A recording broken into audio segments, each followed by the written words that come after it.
नमस्कार, स्वागत आप सभी का YouTube channel knowledge TV Haryana. आज 9 दिसंबर मंगलवार सभी हरियाणा वासियों के लिए 13 बड़ी घोषणाएं सामने आ रही हैं।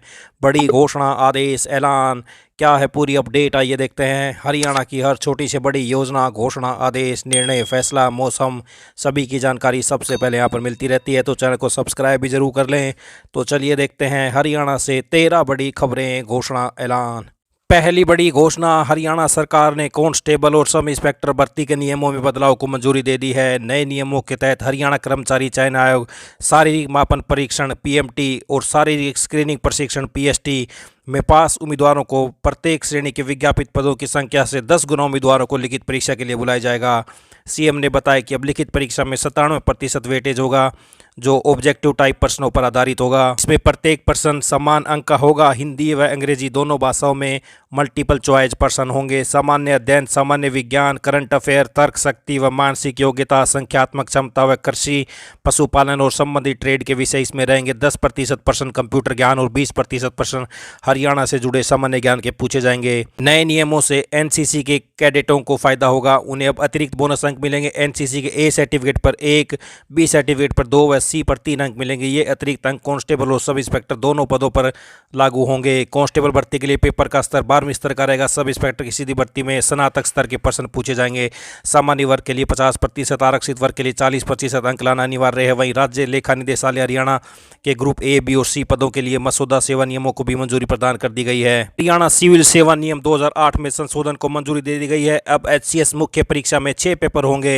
एचसीएस मुख्य परीक्षा में पेपरों की संख्या 4 से बढ़ाकर 6 कर दी गई है, जो कुल 600 अंक के होंगे। अंग्रेजी और हिंदी की परीक्षा 100 अंकों की होगी। जनरल स्टडीज के 4 पेपर होंगे और प्रत्येक पेपर 100 अंक का होगा। प्रारंभिक परीक्षा में कोई बदलाव नहीं किया गया, जो केवल स्क्रीनिंग के लिए होगी और 200 अंकों की होगी। पर्सनैलिटी टेस्ट भी पहले जैसा 75 अंकों का होगा। खनन एवं भू विज्ञान विभाग के लिए रैशनलाइजेशन कमीशन की सिफारिशों को मंजूरी प्रदान की गई है। विभाग में अलग अलग कैटेगरी के मौजूदा 632 पदों के बजाय 848 पदों की जरूरत है। 42 और पदों को भी स्वीकृति दी गई है। अलग अलग कैटेगरी के कुल 890 पदों को स्वीकृति दी गई है। 17 गाँव व 5 सेक्टरों की तहसील बदली। मंत्रिमंडल की बैठक में रेवाड़ी, यमुनानगर, फरीदाबाद, सिरसा, झज्जर और महेंद्रगढ़ के नारनौल के 17 गाँव व 5 सेक्टरों को एक तहसील व उप तहसील से दूसरी तहसील व उप तहसील में बदलने के प्रस्ताव को मंजूरी दी गई है। इसका मकसद प्रशासनिक सुधार के तहत नागरिक सेवाओं में तेजी लाने का है। राज्य स्तर की रीऑर्गेनाइजेशन कमेटी ने अलग अलग बैठकों में इन जिलों के गांवों को तहसील या उप तहसील से दूसरी तहसील या उप तहसील में शिफ्ट करने की सिफारिश थी। नारनौल, रेवाड़ी, यमुनानगर, फरीदाबाद, सिरसा और झज्जर जिलों के उपायुक्तों की रिपोर्ट में भौगोलिक दूरी और प्रशासनिक सुविधाओं को देखते हुए महेंद्रगढ़, रेवाड़ी के 1-1, यमुनानगर व झज्जर के 3-3, सिरसा के 9 गाँव और फरीदाबाद के कुछ सेक्टरों की तहसील बदलने की सिफारिश की गई है। 1 जनवरी से कैब सर्विस, फूड डिलीवरी और ई कॉमर्स कंपनियों को अपने बेड़े में पेट्रोल डीजल के नए वाहनों को शामिल करने की अनुमति नहीं होगी। वे नए वाहनों के तौर पर सिर्फ इलेक्ट्रॉनिक व सीएनजी वाहन को अपने बेड़े में शामिल कर सकेंगे। इस फैसले का असर सीधे तौर पर ओला, उबर, रैपिडो व स्विगी, जोमेटो, अमेजन, फ्लिपकार्ट जैसी ई कॉमर्स कंपनी और निजी लॉजिस्टिक सेवाओं के बेड़ों पर पड़ेगा। हालांकि इस फैसले का असर पुराने वाहनों पर नहीं पड़ेगा। तो ये बड़े फैसले, पुलिस भर्ती के नियमों में बदलाव, लिखित परीक्षा में अब 10 गुना उम्मीदवार बैठ सकेंगे। आइए अगली बड़ी घोषणा देखते हैं। शिक्षकों की ट्रांसफर ड्राइव में शिक्षा विभाग ने नया पेच फंसा दिया है। विभाग ने सभी जिलों के सिविल सर्जन द्वारा बनाए गए मेडिकल सर्टिफिकेट को मानने से इनकार कर दिया है और प्रदेश के सभी जिला शिक्षा अधिकारियों ने निर्देश जारी कर दिया है। यानी सिविल सर्जन द्वारा बनाए गए सर्टिफिकेट पर विभाग के अधिकारियों को भरोसा नहीं है। शिक्षा विभाग ने प्रदेश के 9 मेडिकल कॉलेज और एम्स दिल्ली व पीजीआईएमएस चंडीगढ़ ही मेडिकल सर्टिफिकेट बनवाना अनिवार्य कर दिया है। ऐसे में सिविल सर्जन से मेडिकल सर्टिफिकेट बनवा के शिक्षकों के लिए परेशानी खड़ी हो गई है। तो शिक्षा विभाग में सीएस के मेडिकल सर्टिफिकेशन रद्द। अब इन 9 मेडिकल कॉलेज के प्रमाण पत्र ही मान्य होंगे। तो आप ये सूची देख सकते हैं। तो ये बड़ी अपडेट, शिक्षा विभाग में सीएस सिविल सर्जन के मेडिकल सर्टिफिकेशन रद्द। आइए अगली बड़ी घोषणा देखते हैं। सरकार ने हरियाणा कौशल रोजगार निगम को समय पर एक मुश्त भुगतान सुनिश्चित करने, वैधानिक दायित्वों विशेषकर कर्मचारी भविष्य निधि के सुचारू और समयबद्ध अनुपालन के लिए एक सख्त मानक संचालन एसओपी जारी कर दी है। केवल एचकेआरएन के नामित खाते में ही हस्तांतरित किया जाएगा भुगतान। तो एचकेआरएन हरियाणा कौशल रोजगार निगम से जुड़े भुगतानों के समय पर अदायगी के लिए एसओपी जारी कर दी गई है। आइए अगली बड़ी घोषणा देखते हैं। शिक्षक हित में बड़ा फैसला, 1 अप्रैल से शिक्षकों के बदले स्टेशनों पर होगी ज्वाइनिंग। ये प्रक्रिया चरणबद्ध तरीके से चलेगी और शिक्षकों को 1 अप्रैल से पहले नए स्टेशन अलॉट हो जाएंगे। नई नीति में मेरिट फार्मूला साफ, विशेष श्रेणी को 80 अंक और पेनल्टी वालों को -10।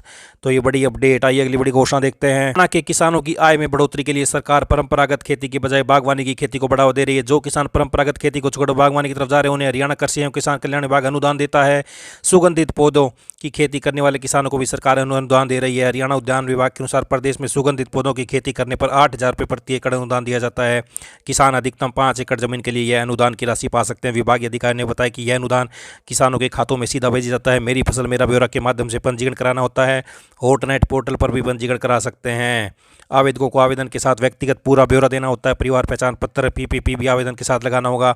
आवेदक के बैंक खाते का विवरण, खाता संख्या, बैंक का नाम, शाखा, आईएफएससी कोड का ब्यौरा देना होगा। कृषि किसान कल्याण मंत्री ने किसानों से आह्वान किया कि बागवानी की खेती करने वाले किसानों के लिए कई योजनाएं हैं। किसान बागवानी की खेती करके आय में बढ़ोतरी कर सकते हैं। तो सुगंधित पौधों की खेती पर 8,000 रुपये प्रति एकड़ अनुदान। आइए अगली बड़ी घोषणा देखते हैं। कैबिनेट मीटिंग में बड़ा फैसला। रोहतक के एग्रो मॉल में जिन लोगों को जमीन या दुकानें मिली थी उनके लिए भी सरकार ने कुछ फैसले किए हैं। जो लोग अपनी जमीन वापस करना चाहते हैं उन्हें जमा किए गए पैसे पर 7% ब्याज मिलेगा, और जो लोग दुकानें रखना चाहते हैं वे सरकार की एक योजना के तहत अपना बकाया पैसा जमा कर सकते हैं। आइए अगली बड़ी घोषणा देखते हैं। राष्ट्रीय लोक अदालत का आयोजन 13 दिसंबर को होगा। इसमें दोनों पक्षों की सहमति से मामलों का निपटारा कराया जाएगा। राष्ट्रीय लोक अदालत का मुख्य उद्देश्य लंबित मामलों का आपसी समझौते के माध्यम से त्वरित निपटारा कराना है। लोक अदालत में ट्रैफिक चालान, बैंक रिकवरी, मोटर वाहन दुर्घटना अधिनियम, पारिवारिक विवाद, दीवानी एवं फौजदारी मामले, श्रम विवाद, भूमि अधिग्रहण, बिजली पानी के बिलों तथा राजस्व आदि का निपटारा किया जाएगा। सीजेएम ने आमजन से अपील की है कि शनिवार 13 दिसंबर को आयोजित होने वाली राष्ट्रीय लोक अदालत के अवसर का लाभ उठाएं।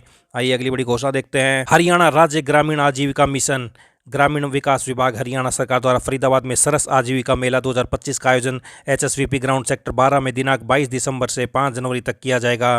तो ये बड़ी अपडेट। यह मेला प्रतिवर्ष ग्रामीण महिलाओं को आत्मनिर्भर बनाने तथा स्वयं सहायता समूह द्वारा तैयार किए गए हस्तनिर्मित उत्पादों को एक सशक्त बाजार उपलब्ध कराने के उद्देश्य से आयोजित किया जाता है। आइए अगली बड़ी घोषणा देखते हैं।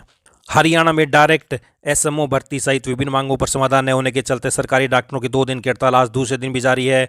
सोमवार सुबह ओपीडी शुरू होने के बावजूद कई जिलों में डॉक्टर कैबिन में नहीं पहुंचे और मरीजों को लाइन में इंतजार करना पड़ा। पंचकुला, सोनीपत और बहादुरगढ़ में सेवाएं प्रभावित रही, जबकि यमुनानगर, कुरुक्षेत्र और कैथल में हालात सामान्य बताए गए। हालांकि हिसार में डीसी के निरीक्षण के बाद स्वास्थ्य सेवाओं को सामान्य बताया गया है, क्योंकि यहाँ वैकल्पिक स्टाफ, मेडिकल कॉलेज और पीजी स्टूडेंट्स ओपीडी व इमरजेंसी चला रहे हैं।